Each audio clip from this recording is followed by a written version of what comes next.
Yo girl is a live stream failure. That's right. While I might have my ish together now, it was not always that way. I want to take you on a journey of how my live stream started out totally failed and what you can learn from this experience. Take action now. Hi, my name is Desiree. I'm looking to grow your business with better social media and content marketing. Take action now. Hit that subscribe button and the bell below.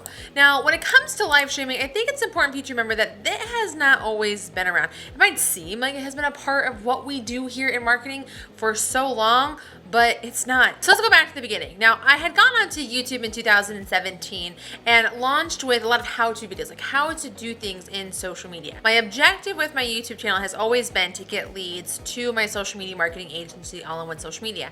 And I wanted to kind of cover both of my bases. So not only was I creating a YouTube channel, I also was creating a podcast. And I had created the Marketing for Your Boring Business podcast. And I was like all in on it. I wanted to see which form of content would convert best for my audience. I didn't know if my audience wanted to watch videos, or they wanted to listen to podcasts, or maybe they wanted me to repurpose all of that content onto social media platforms to test out. And so that's exactly what I was doing. So I had launched the Marketing for Your Boring Business podcast as just additional content for my YouTube channel. I was doing 2 videos a week and the podcast, and I was uploading it to YouTube as a video podcast. Well, I started to see a lot about live streaming, and I really dove into who was having success with it and what they were doing. And I found Owen Video. He had a podcast at the time called the Business of Video podcast that he did in partnership with Nick Nimmin. And I thought how he was doing it was so genius. He was doing everything, in my opinion, right. He had a great audience. He was super charismatic. He had a really good riff with Nick,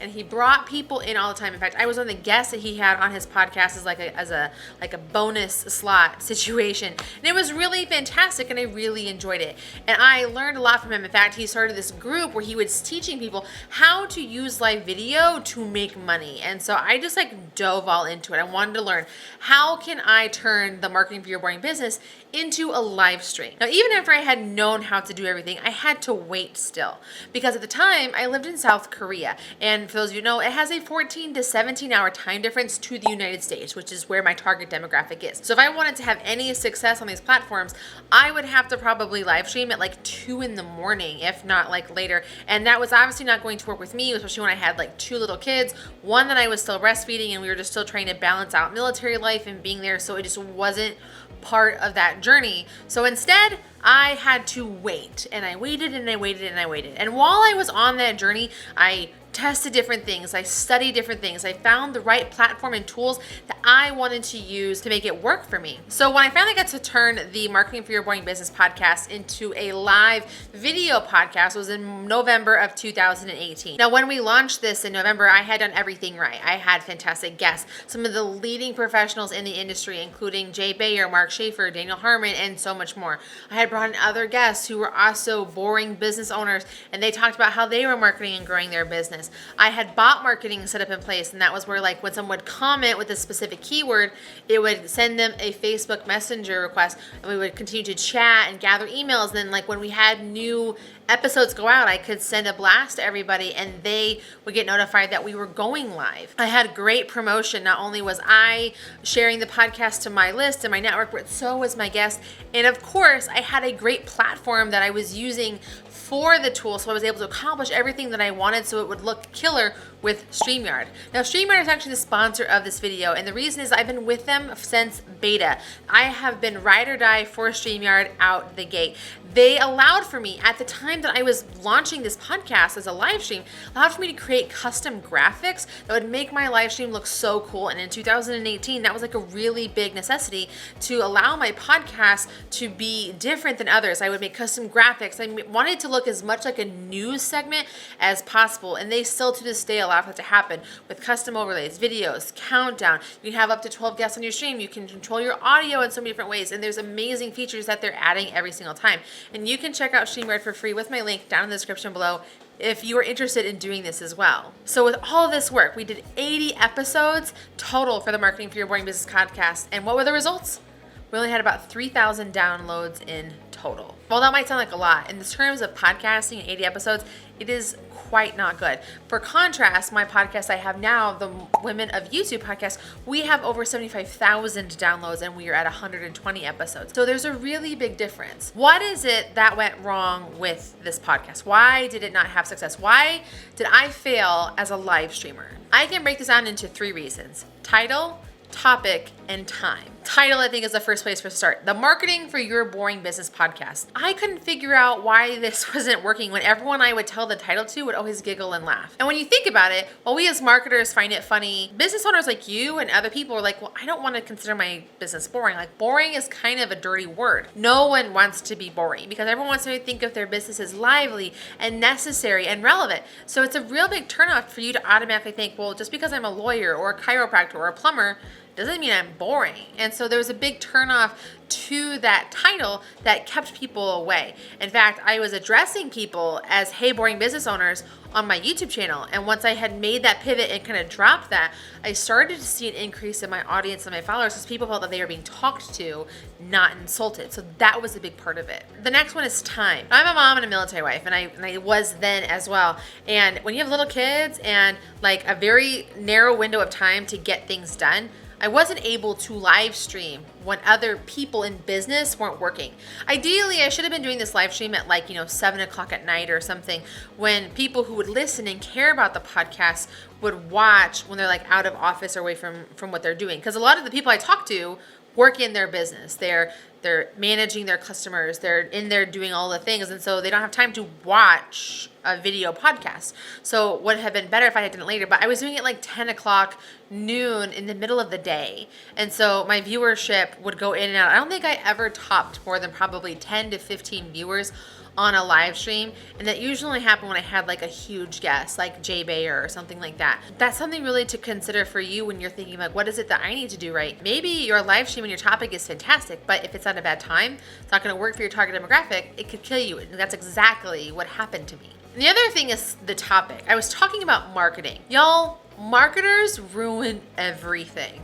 Like everything. Like, we're the first ones to dive into something new and figure out how to exploit it so that we can help our customers grow, while everybody else is just having a fun time with it. Like, that's what happened with Facebook. That's what could happen with TikTok. That's what so many things get ruined, and like the old people like come in and take over and ruin it for everybody else. And it's just one of those things that's happened. Marketing is something plenty of other people are talking about. There are countless other fantastic marketing podcasts, and I was just contributing to that and competing with these high-ranking, really well-done existing podcasts, and it was just fighting. So it's a bad title and a bad topic and an oversaturated topic. I wasn't going to be able to get in. So if I had really wanted to do this, I could have made it a podcast like Ask the Experts or something like that. Like, I could have done it different. So that is where it hurt it. So those 3 things killed my live stream, and the podcast ultimately had to go away because it wasn't working anymore. It wasn't a viable way for me to market my business and give value to the world. So what advice do I have for you as a live streamer and someone who's like, well, Des, if that happens to you, like this marketer, this person who's having success, like that could happen to me too.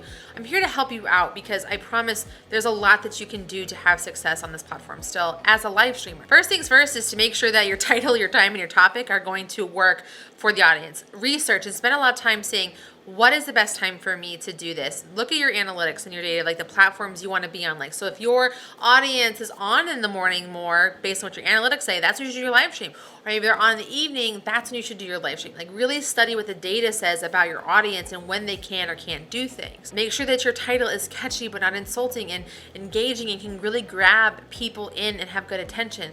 And then also make sure the topic is something that people are interested in and you're not competing too much within it.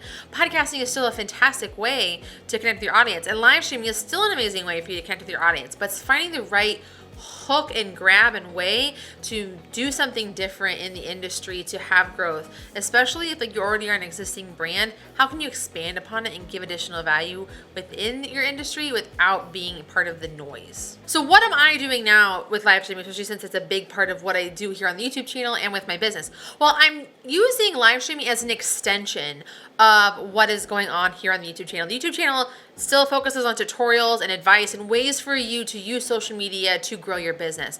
But what I have found success in is actually doing a monthly live stream where I'm doing like a long form presentation to my audience. I'm able to promote it to my email list that I have built here on YouTube with wonderful success, and I've been able to get a lot of hype going. And I do it on a Friday afternoon, and like to learn from my time issue. Fridays are this like weird dead time when like no one wants to work, but they need to do something productive. So why not participate in a class or a course, or do something maybe a little passive where you can get value while you're kind of waiting for the day to end, or maybe you're answering some emails, or you really just want to end your week with a lot of value and things that you can apply to the upcoming week or the upcoming month. I'm also using live streaming in a way that is where I use the tool like StreamYard has available for me. I use the record for the replay kind of feature. We just record, and that's how I do the Women of YouTube podcast. It allows for me to still have all the same features, bring in guests, have great backgrounds and overlays as necessary, do screen shares,